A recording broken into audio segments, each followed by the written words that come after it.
বাড়ি থেকে দূরে এসে সবকিছুর মাঝে একটা জিনিস যেন একটু বেশি মিস করি, বাবার হাতের চা। শীতের সকালের সেই এক কাপ চা, ঘুম থেকে ওঠার আগেই হাঁক পড়ে চা বানাচ্ছি তাড়াতাড়ি ওঠ।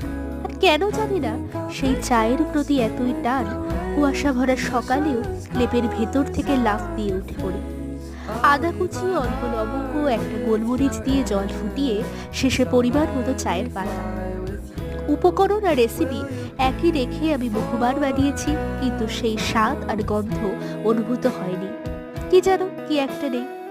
সেই টেবিলে 4টে কাপ ট্রেতে সাজানো, সাথে একটা বিস্কুটের কৌটো, আর এদিক ওদিকের হাজারো গল্প। তারপর রান্নাঘরে গিয়ে মায়ের রুদ্রমূর্তি। কারণ খুব সহজ, সামান্য চা বানাতে গিয়ে বাবা রান্নাঘরের যে অসামান্য অবস্থা করেছে, সেটার দায়ভার এখন মাকেই নিতে হবে। এই সবকিছুর সংমিশ্রণেই চা খাওয়া